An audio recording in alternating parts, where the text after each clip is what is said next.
24వ తేదీన ఈ నెల 24వ తేదీన బస్ స్టాండ్ దగ్గర ఆర్టీసీ బస్ స్టాండ్ దగ్గర ఒక గొడవ జరిగింది.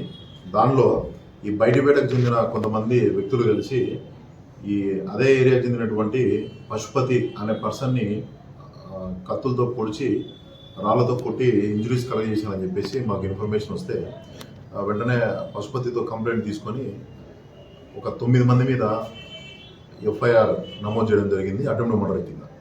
దానిలో భాగంగా ఈరోజు మధ్యాహ్నం మాకు వచ్చిన సమాచారం మేరకు ఈ కేసులో ఇన్వాల్వ్ అయినటువంటి ముద్దాయిలు సురసుర సురేష్ అలియాస్ మారి, తర్వాత సురసుర చరణ్, తర్వాత ఆకాష్ అండ్ చరణ్, వాళ్ళతో పాటు ఇంకొక 4 జువెనల్స్ ఉన్నారు. మొత్తం 8 మందిని ఈరోజు అరెస్ట్ చేసేసి వాళ్ళ దగ్గర నుండి నేరానికి ఉపయోగించిన 2 కత్తుల్ని, స్టోన్స్ని, వాళ్ళు పారిపోవడానికి ఉపయోగించిన బైక్ని అన్నింటినీ సీజ్ చేసి రిమాండ్కు తరలిస్తున్నాము.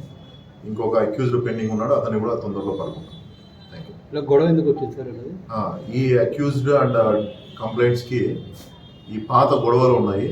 దాన్ని మనసులో పెట్టుకొని ఆ రోజు జరిగిన ఫోన్లో సంభాషణలో ఒకరినొకరు రెచ్చగొట్టుకోవడం వల్ల బస్టాండ్ దగ్గర ఇన్సిడెంట్ జరిగింది. గంజాయి కిట్లతో వాళ్ళ యూరిన్ టెస్ట్ చేయడం జరిగింది. ఆ యూరిన్ టెస్ట్లో నెగిటివ్ రిజల్ట్ వచ్చింది. ఎవరు కూడా గంజాయి కన్జ్యూమ్ చేయలేదు. గతంలో ఏమన్నా నేర్చేస్తారు? వీళ్ళలో మారి అనే పర్సన్ మీద ఒక చిన్న సింపుల్ హార్ట్ కేసు ఉంది. మిగతా వాళ్ళ మీద అయితే ఎటువంటి కేసు